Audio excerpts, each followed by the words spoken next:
que el 18 de agosto yo anuncio mi candidatura a la vicepresidencia, el 19 de agosto mando un escrito diciendo que ya la sentencia está ejecutoriada. Tal era la monstruosidad jurídica que tuvo que dar marcha atrás.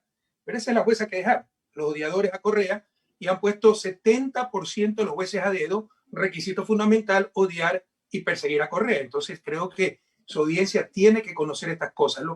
Y por si acaso, la destrucción del país, el punto de quiebre fue esa consulta mañosa, que lo dijimos, ¿no? Pero los medios de comunicación auparon esa consulta inconstitucional y nos quedamos cortos. Dijimos que iba a servir para repartirse la patria cual botín entre piratas, pero nunca esperamos un Trujillo, Julio César Trujillo, que se declara emperador, que sus decisiones están por encima de la Constitución, y en lugar de mandarle un manicomio, lo apoyó la prensa, instituyeron corte constitucional, declararon vacancia constitucional, eso no existe, y mire la tragedia que vimos actualmente. Lo que sí sorprendió, y eso le tengo que ser sincero, es la debilidad de los avances. Creíamos que estaban un poco más consolidados, y la facilidad con la que un traidor, aupado por todos los grupos de poder y por la prensa, pudo destruir en tan poco tiempo lo que costó tanto sacrificio construir.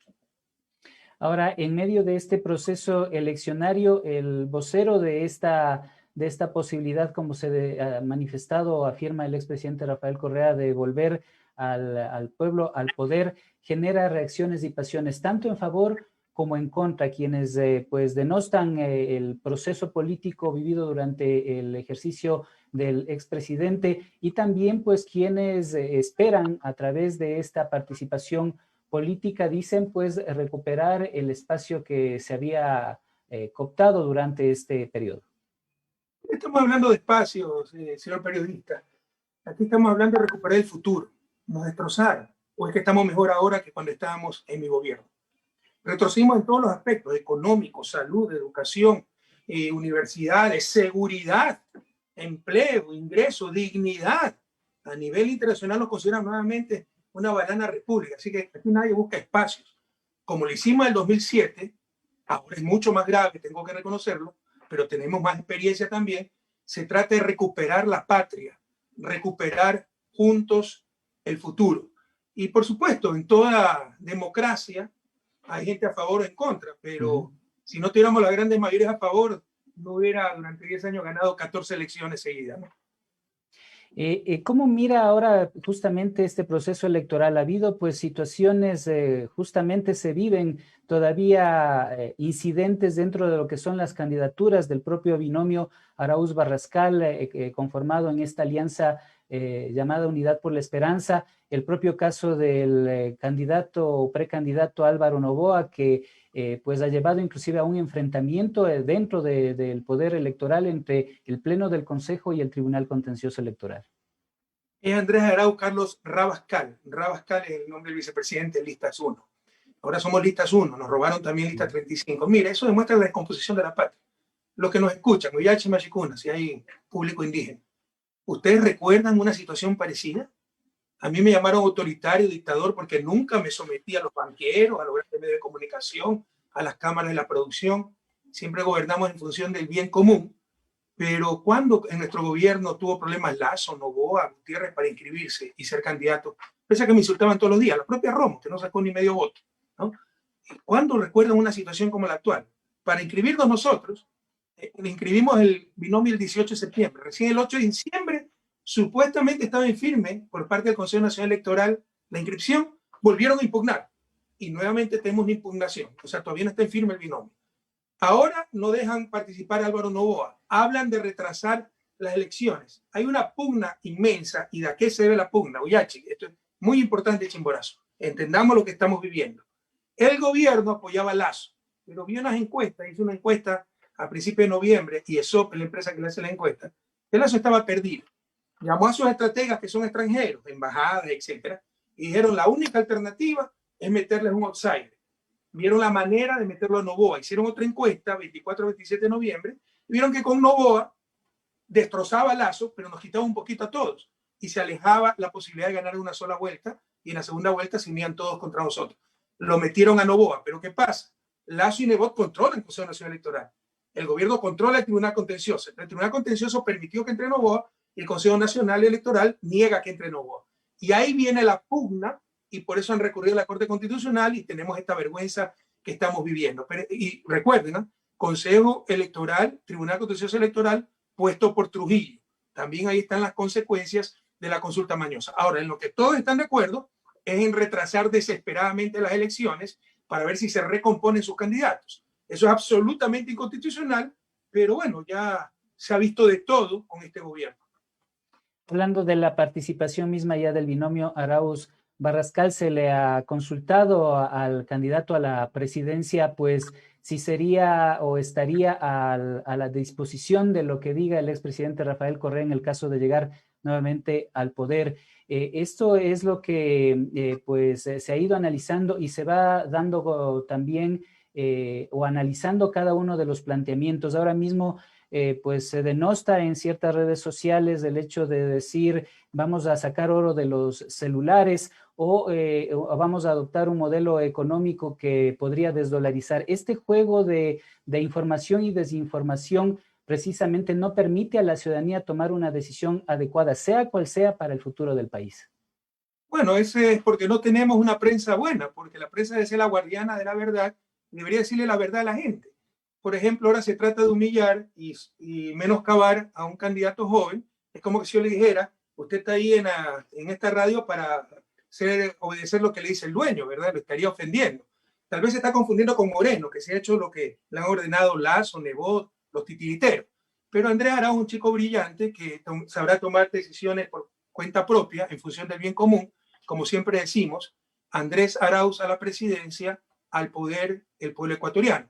Y si hubieran investigado un poquito más, se darán cuenta que lo que aquí escandaliza a los neófitos, ¿no? La ignorancia es atrevida, se llama minería inversa. Y existe en muchos otros países. Y por supuesto que se puede sacar oro de aparatos eléctricos. Hay una serie de documentales, los jóvenes que nos están escuchando, entren a Google, vean videos, minería inversa, y verán todo lo que se puede rescatar del reciclaje. Así que es una propuesta absolutamente coherente, valedera, pero dentro de la mediocridad de la política ecuatoriana y con todo respeto a cierto periodismo, que no entienden, no investigan, escandaliza, pero no hay por qué escandalizar, deberían informar, deberían investigar y decirle la verdad al público. Y sobre la desdolarización, eso nos pone hasta contento, porque lo mismo dijeron en el 2006, lo mismo dijeron en 2009, lo mismo dijeron en 2013, lo mismo dijeron en 2017 y siempre perdieron. Es decir, es una medida desesperada y volverán a perder nuevamente. Los únicos que van a dañar la dolarización, a derrumbar la dolarización, si continuamos con esta política, son ellos. Porque para que funcione la dolarización, los dólares deben estar dentro del país. Y ahora tenemos una brutal fuga de capitales que hay que pararla urgentemente o ahí sí se va a caer la dolarización. A propósito del modelo político y la reciente presencia también del expresidente Correa en Venezuela, el expresidente Mujica ha afirmado que la crisis en ese país es una historia de fracaso provocada por el fanatismo. Muchos ecuatorianos pues miran estas situaciones que ocurren en el vecino país y se preocupan pensando en que podríamos llegar a una situación económica similar. ¿Y por qué? ¿Por qué tendríamos que llegar, don Diego, a una situación económica similar? Deme un índice económico que demuestre eso. Dígame por qué. Lo que se plantea es que se podrían aplicar modelos similares como la expropiación de bienes, la toma de empresas por parte del Estado y que eso podría afectar la economía del Ecuador. Ya, y si no lo hicimos en 10 años, ¿por qué lo haríamos ahora? ¿Me puede explicar eso? Entonces son puros rumores. La prensa está no para reproducir rumores, sino para informar a la gente. Además, se le olvida el hecho de que en Venezuela no hay que han fracasado esas políticas, sino es el bloqueo. O sea, analizar la situación de Venezuela siendo atracción del bloqueo es una barbaridad académica y con todo respeto periodística. Es como ver un muerto con 20 puñaladas en la espalda y decir que se murió de paro cardíaco, pues, de muerte natural por tener mala salud. Es como que si yo mañana tiro una bomba atómica en Chile y destruyo Chile y digo fracasó el neoliberalismo. Venezuela ni siquiera puede vender su petróleo. Impide al Ecuador vender 3 meses su petróleo para ver dónde vamos. Si este gobierno con todo, con recuperación del precio del petróleo, toda la ventaja de apoyo de los grupos de poder, nos llevó a la ruina. ¿Se imagina si además no hubiera podido vender su petróleo? Entonces, que no se hablen cosas sin sentido. O sea, ¿por qué iríamos camino a Venezuela? A no ser que estén planificando, en el caso de que ganemos, bloquearnos como ha bloqueado a Venezuela. Ya en este trabajo político que se viene realizando, ¿cómo ha percibido el presidente Correa la reacción de la ciudadanía desde la visión del trabajo cumplido y también este contacto que va teniendo a través de los diferentes representantes que están recorriendo el país? ¿Consideran que las posibilidades, más allá de las encuestas que se han mencionado, pues que dan diferentes índices, esta posibilidad cierta de que el binomio Arauz-Carrascal cuente con el respaldo de la ciudadanía?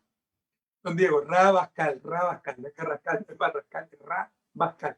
Pero en todo caso, don Diego, yo salí después de 10 años de gobierno con 70% apoyo popular y sin una infracción de tránsito. Cuando denuncio la traición de Moreno, su pacto con Bucaram, revise mi discurso el 10 de julio en el aeropuerto, antes de tomar el avión para venir a recibir, como había advertido en el 2014, con mi familia a Bélgica, denuncio la corruptela con Bucaram y cómo le han dado las eléctricas y luego también le dieron un hospital.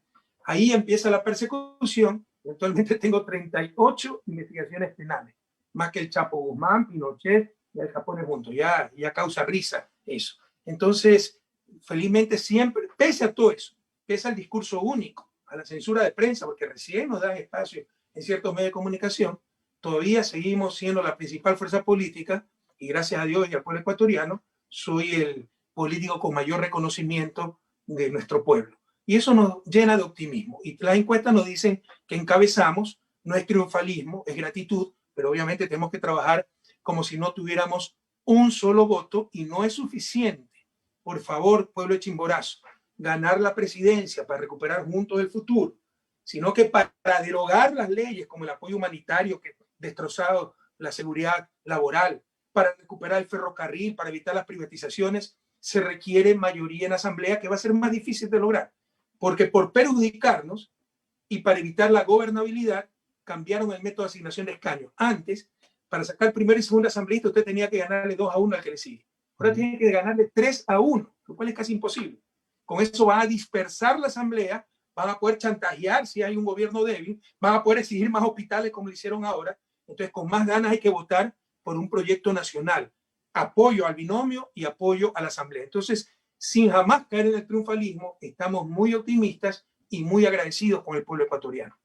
De darse un resultado positivo, el expresidente Correa espera retornar al país, conseguir que el régimen, en este caso que encabezaría el binomio de UNES, pueda lograr aquello. Mire, esa pregunta siempre me la hacen. Si hubiera querido vivir en Ecuador, me hubiera quedado viviendo en Ecuador. Y la historia sería difícil, diferente tal vez. Porque si no me hubieran cogido desprevenido estando acá, hubiera podido revertir todo lo que, parcialmente lo que hizo Moreno. Pero yo dije que iba a venir a vivir acá, mis hijas estaban estudiando acá, mi esposa es belga, vivimos 25 años en Ecuador. Creo que es de justicia vivir unos años acá. Además que no es que me desagrada Bélgica y aquí quería dedicarme a la academia. He podido hacerlo en términos relativos porque cada día me despierto a ver qué nueva acusación tengo y he tenido que hacer escritos, notarios, traducciones y obviamente aceptar todos los trabajos. Yo nunca he sido una persona ambiciosa, codiciosa, pero he tenido que aceptar todos los trabajos para poder pagar abogados. No hemos gastado decenas de miles de dólares en abogados, pero al menos yo he tenido trabajo. Hay gente de Ecuador perseguida que ni siquiera le han permitido tener trabajo. Entonces, no es mi proyecto regresar al país. Si ganamos, los problemas jurídicos no se resolverían. Tal vez sí, porque sí hay jueces honestos que sin presión harían lo correcto, porque esos casos, esas acusaciones son unas cantinflas, una mamarrachada. Pero con la presión actual se necesitan jueces heroicos y eso todavía no tenemos. Pero si no se resuelve a nivel nacional, estamos ganando todo a nivel internacional. Pero si tuvieran razón, alguien les hubiera hecho caso. Nadie les hace caso y le vamos a ganar todo a nivel internacional y más temprano que tarde vamos a ratificar lo que ya sabe el pueblo ecuatoriano, que los corruptos siempre fueron ellos. En la parte final, algunas ideas sobre lo que piensa el expresidente ecuatoriano sobre algunos aspectos de nuestro país, la prensa ecuatoriana. Bueno, eso tendría que preguntarle a Andrés. Ahora, yo creo que la prensa ecuatoriana, con todo respeto y con las excepciones de siempre, malísima. Una buena prensa es vital para la democracia. La prensa es la guardiana de la verdad. Pero si los periodistas, ciertos periodistas, son los primeros en robarnos la verdad, ya se pierde la referencia. Además, un círculo vicioso. Porque entonces los políticos mienten, los empresarios mienten, todo el mundo miente y nadie dice la verdad. Y sin verdad, sin información, no existe democracia y no existe desarrollo. ¿Cómo tomamos las acciones las decisiones de acción colectiva? cómo elegimos correctamente. Entonces, no es un detalle irrelevante, bueno o mala prensa. Es el detalle para tener democracia y desarrollo. Ese es mi criterio.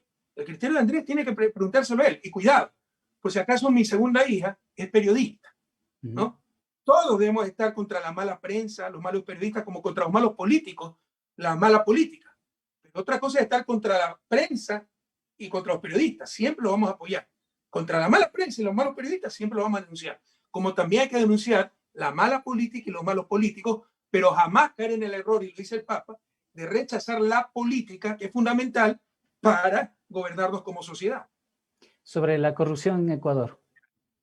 Bueno, nosotros luchamos denodadamente contra la corrupción. Aquí tengo algunos cuadros, que si quieres se los hago llegar, de cómo, por ejemplo, en mi gobierno disminuimos, estamos en el puesto 160, porque otra cosa que le ha hecho creer a los jóvenes es que la corrupción ha empezado con mi gobierno. Estamos en el puesto 160 de corrupción a nivel mundial, de los peores países. Mejoramos 40 puestos. Eso sí lo tengo acá escrito. Tengo estadísticas, porque hay que hablar con estadísticas, se nos ha engañado demasiado, ¿no? Por ejemplo, sobreprecios. ¿Se acuerda que incluso organizaron una comisión de la ONU?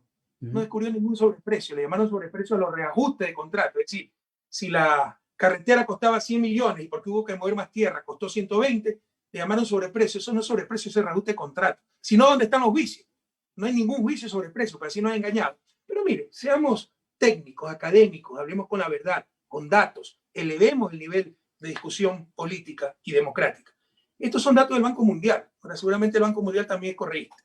Dice porcentaje de empresas que pagaron al menos una coima. 2006, 15.4%. 15.4%. Cuadruplicamos el nivel de inversión, es decir, hubo mucha más contratación. En el 2010 ya era solo 1.7%. Aquí está de brecha. Pero se agarraron de eso para generalizar y echar lodo con ventilador. Ahora sí tenemos nuevamente la corrupción generalizada. Pues es tan sencillo como esto, todos los que nos escuchan. Oye, ¿cuándo sentían más corrupción? Ahora que de nuevo se venden cupos en colegios, en universidades, tramitadores del registro civil, se venden los puestos públicos, se reparten hospitales, hay sobreprecios hasta en fundas de cadáveres, se dan carnet de discapacitados falsos, se financia la consulta mañosa con plata de las empresas públicas durante nuestro gobierno, que no logramos erradicar toda la corrupción, pero la redujimos grandemente y le estoy enseñando las pruebas. Y si me da 2 minutos, le enseño, ¿qué 2 minutos? 30 segundos, le enseño también la prueba, acá, índice de corrupción. Acá lo tengo en la computadora. Puede ver, los que siguen esto por Facebook, ojalá que se pueda ver, cómo subía hasta nuestro gobierno el país en el ranking de corrupción. Llegamos al puesto 160 y en nuestro gobierno empieza a bajar. Y subimos y mejoramos 40 puestos la posición, pero no significa que se eliminó toda la corrupción. Pero nos quieren hacer creer que recibimos una Suiza, recibimos el paraíso terrenal y que con nosotros empezó la corrupción. Eso es falso. Nosotros redujimos grandemente la corrupción, pero no la pudimos eliminar en forma total. Eso es prácticamente imposible. Sobre la crisis económica y emergencia sanitaria en el país. Son dos cosas distintas, ¿no? Pero de hecho, para solucionar la crisis sanitaria se requiere solucionar la economía para tener recursos. Mire, todo eso fue muy mal manejado. No lo digo yo. Revise indicadores comparativos, la CEPAL, cuánto invirtieron otros gobiernos para reactivar la economía, impedir todos los impactos de la pandemia, y cuánto hizo este gobierno. No hizo absolutamente nada, por el contrario. Sacó plata del país, pagó anticipadamente deuda externa, contrajo aún más la economía, que ya se estaba contrayendo del 2019. Nosotros dejamos la economía creciendo. Revisen, jóvenes que me escuchan, universitarios, gente robamba, gente muy culta. Revisen, 2017, son cifras públicas. Crecimiento 2.4%. 2018, 1.5, 1.8, no recuerdo. 2019 ya no hubo crecimiento, ya estábamos en recesión. Y con la pandemia vamos a decrecer 11%. Eso es el doble que en el 99. No tenía por qué ser tan grave. Estamos decreciendo mucho más que el promedio de América Latina, 4 veces más que el promedio de las economías emergentes a nivel mundial. Les aseguro que con nosotros no hubiera pasado eso, como no pasó en el 2016 cuando tuvimos un terremoto de casi 8 en escala Richter. El Fondo Monetario, antes del terremoto, planificaba que íbamos a decrecer 4.5% porque se había desplomado el precio del petróleo, se había apreciado el dólar, y finalmente crecimos solo 1.5% porque ya solo en el terremoto habíamos perdido 3.000 millones de dólares, 3 puntos del PIB. Entonces les aseguro que con nosotros no hubiera ocurrido la tragedia que estamos viviendo. Pero hay que ver hacia el futuro, hay luz al final del túnel. Lo ha dicho Andrés, por ejemplo, inyectar de un solo golpe $1.000 a 1 millón de familias, eso se llama Big Push de demanda, shock de demanda, para reactivar la economía, es lo que recomienda la CEPAL, el propio Fondo Monetario. Pero una cosa es lo que dice, otra cosa es lo que impone, sino que otros países lo hacen mensualmente, las transferencias. Lo que se recomienda altamente en esta crisis es dar transferencia a las familias, solo que Andrés lo está proponiendo de un solo golpe, y eso es 1% del PIB, cuando los otros programas cuestan 2, 3%, es perfectamente factible. Sobre la crisis sanitaria, hay negligencia criminal, eso tendrá que ser investigado por la justicia. No hicieron nada. Desde que se supo que había un nuevo virus en Wuhan, China, desde que se tuvieron los protocolos. Por ejemplo, acuérdense que en marzo todavía decían que van a traer 2 millones de test. Y era mentira. Redujeron el presupuesto en salud. Acabaron el convenio con Cuba y 400 médicos cubanos regresaron en diciembre a Cuba, entre ellos 74 expertos en epidemias, que tan útiles hubieran sido para enfrentar la pandemia. No prepararon nada para la cuarentena. O sea, no aumentaron una cama de cuidado intensivo sin los hospitales que nosotros hicimos. El cual sería un gran cementerio.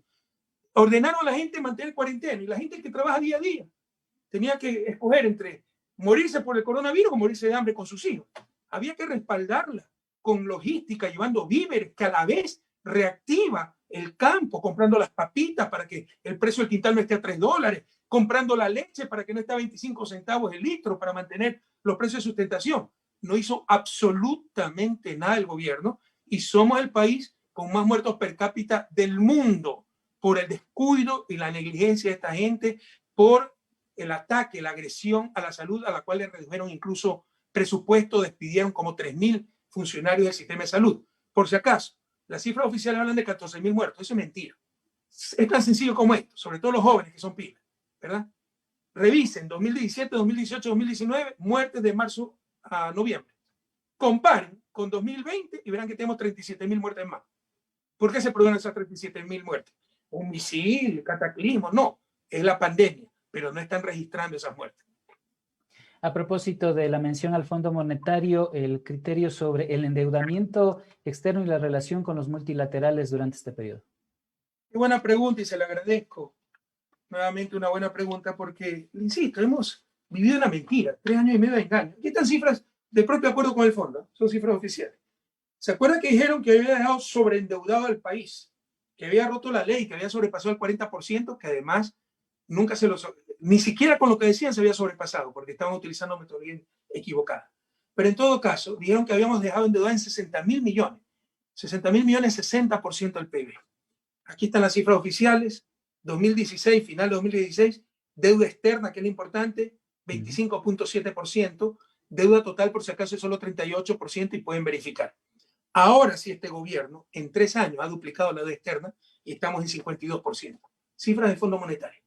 En términos absolutos, yo recibí el país con 10.215 millones de deuda externa.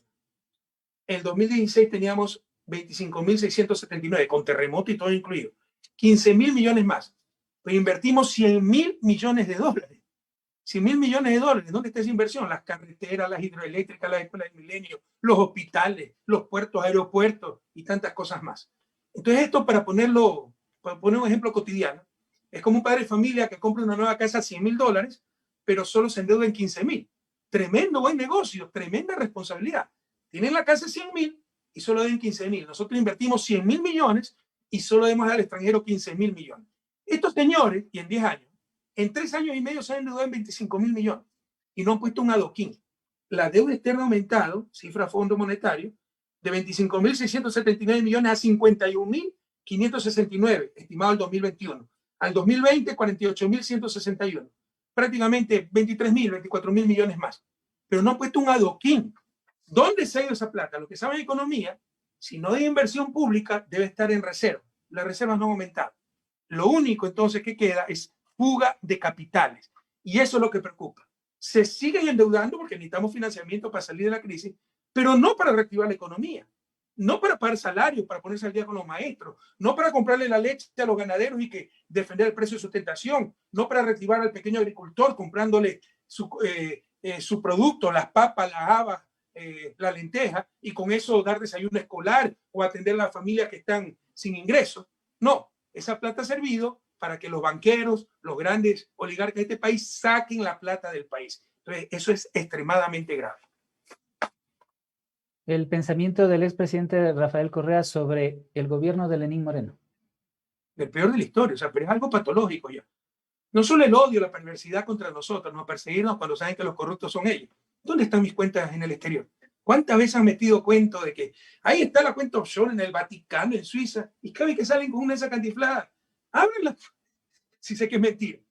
Yo he tenido cuentas en Ecuador, cuando vivía en Ecuador, tuve cuentas en Estados Unidos, cuando vivía en Estados Unidos, que ya están cerradas, fui 4 años estudiante allá, y tengo cuentas en Bélgica porque vivo en Bélgica, y pueden revisar lo que les dé la gana. El que tiene cuenta secreta, que ya se la descubrió hace 2 años, en Panamá, Balboa Bank, es Moreno y su familia. La cuenta 100-4-10-71-378 in investment. Y la fiscal corrupta puesta ahí para perseguirme y encubrir a Moreno, después de 2 años, no es capaz de abrir una cuenta. Moreno reconoció, dijo que era de su hermano. Si es su hermano, ¿por qué no le pide pues que abra la cuenta del hermano para ver cuáles son los movimientos? Porque ahí está la compra de su departamento en Alicante, la compra de muebles para su casa en Ginebra, de Moreno, pagado con transferencias de Javier Macías y Conto Patiño, sus testaferros, que pedían comisiones por los contratos del Estado. Los corruptos siempre fueron ellos. Entonces, no solo se trata de un gobierno corrupto, malo, perverso, sino que además inepto. Destruyó el país y entregado a los grupos oligárquicos, porque los chimborazos de conocer que mientras todos nosotros estamos sufriendo una grave crisis económica, los banqueros en 2019 rompieron récord en utilidades y volverán a tener altas utilidades este año, porque le están sacando la cabeza a las familias. Por eso Andrés ha dicho, vamos a renegociar esas deudas privadas con los bancos, incluso con el BIES, ¿no? Entonces, mientras el sector turístico está quebrado, los restaurantes, el hotel, estos señores están llenándose los bolsillos de utilidades porque tenemos un gobierno corrupto, incapaz, pero además en función de esos intereses, no en función de los intereses de la grandes mayoría. Para mí realmente es patológico. Es como el rey Midas al revés, todo lo que tocaron lo destruyeron. Pasará la historia, y ya está en historia, como uno de los peores gobiernos que ha tenido el país. ¿Qué es lo que más lamenta el expresidente Rafael Correa luego de este recuento de lo que ha pasado en el Ecuador, de lo que fue su gobierno y de la expectativa que se genera frente a este proceso electoral? O sea, ¿qué es lo que más lamento? Porque obviamente haber apoyado a Moreno, que nos engañó a todos, ¿no? Sin embargo, como siempre digo, la culpa no es del traicionado, sino del traidor. A nosotros nos engañó. Para Lazo, Nebot, los grandes medios de comunicación, ellos fueron cómplices de Moreno. Traicionaron la democracia. La gente eligió el programa de la Revolución Ciudadana, que hubieran continuado esas políticas que le dieron tanta prosperidad, votaron a la basura ese programa, impusieron el peor neoliberalismo y nos quebraron a todos. Por supuesto, pues, que lamento eso, aunque con la información que teníamos en ese momento fue la decisión correcta. Pero nunca nos imaginábamos que este era un psicópata que estaba fingiendo y que era un traidor. En todo caso, hay que mirar hacia el futuro. Son cosas que pasan. Luis Alfaro, acuérdense que lo traicionó Leonidas Plaza, aunque no fue una traición de esta dimensión, porque Leonidas Plaza continuó siendo liberal y se dividió el liberalismo entre placismo y alfarismo. Acá este tipo traicionó todo el progresismo y se fue a la extrema derecha. Es algo vergonzoso. Pero hay que mirar hacia adelante. Juntos podemos recuperar el futuro. Esto nadie lo pensó, nadie peor lo deseó. Ocurren estas cosas. La destrucción es inmensa, pero ya una vez encontramos un país destrozado en el 2007 y juntos lo sacamos adelante. Juntos volveremos a recuperar el futuro. ¿Se siente en parte responsable de esta situación el expresidente? Sí, depende cómo defina responsable. Usted tiene que vivir entre responsabilidad y culpa, ¿no? Culpa, directo autor, con dolo. Por ejemplo, yo soy responsable como presidente de la seguridad y mejoró muchísimo la seguridad. De 15 homicidios por 6.000 habitantes, redujimos a 4.6. 16 homicidios, 18, perdón. Disminuimos a menos de la cuarta parte, pero todavía sigue habiendo homicidios. Y cuando se asesinaba un padre de familia o algo, uno se siente responsable, pese a que no es la culpa de uno, pero es la responsabilidad política. Acá yo propuse a Moreno, por supuesto que me siento responsable por haberme dejado engañar, pero obviamente los culpables, los que actuaron con dolo, con mala fe, son otros, empezando por el propio Moreno y todos los que han protegido a Moreno estos 4 años, incluso los que le permitieron salirse con la suya en octubre del año pasado, después de tantos muertos, tanta represión, cuando la Constitución establecía que en caso de grave convulsión política y social se podía anticipar elecciones, democráticamente, constitucionalmente, como se hace en Europa. Si eso se hubiera aplicado, esta pandemia nos hubiera tomado con un gobierno nuevo y la situación fuera absolutamente diferente. ¿Sigue pensando el economista Rafael Correa que la alternativa es el socialismo?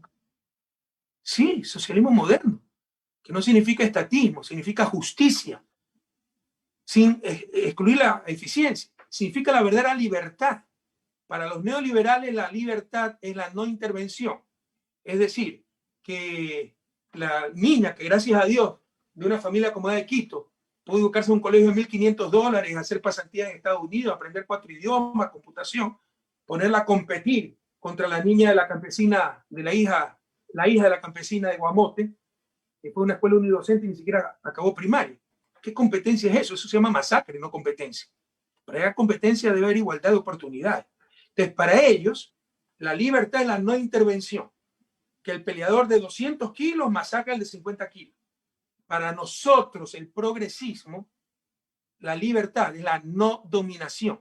Y para eso la gente debe tener oportunidades, educación, salud, derechos. Esa es la gran diferencia. Pero le digo una cosa, Diego. El momento actual no es de izquierda o de derecha. Es tan obvio lo que hay que hacer porque la patria está destrozada. Es como después del terremoto de abril de 2016.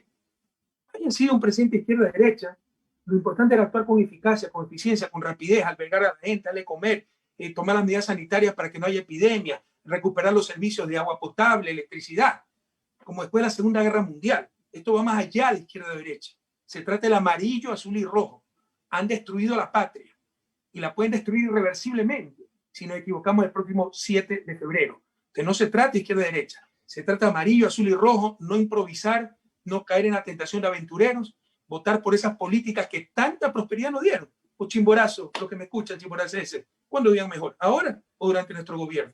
Es evidente pues, la prosperidad de nuestro gobierno. Votar por esas políticas que son probadas en beneficio del bien común y por gente con capacidad, experta en economía como Andrés y Carlos Rabascal, Andrés Arauz para presidente, y que además tiene una gran experiencia, porque como siempre confiamos en los jóvenes, a sus 35 años, Andrés, además de tener títulos de economista, de matemático, fue director del Banco Central y fue ministro de Ciencia y Tecnología.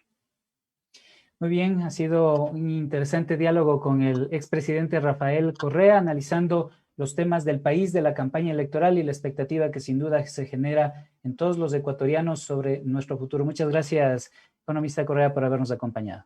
Gracias a usted, Diego. Un inmenso abrazo a nuestro Chimborazo querido y ánimo, ánimo. Ya lo hicimos una vez. Juntos volveremos a recuperar el futuro. Un inmenso abrazo a todas y a todos. Y si no volvemos a hablar, una feliz Navidad. Yo sé que son momentos durísimos, pero no hay que perder el optimismo, la alegría, la esperanza. Feliz Navidad y tengan la certeza que el año 2021, si tomamos las decisiones adecuadas, va a ser mucho mejor. Un inmenso abrazo. Muchas gracias. Ha sido el diálogo con el expresidente de la República, Rafael Correa, contacto desde Bélgica para el análisis de los ciudadanos ecuatorianos a través de 98.9 FM Radio Hola y el diario de Riobamba. Hacemos una pausa, enseguida volvemos.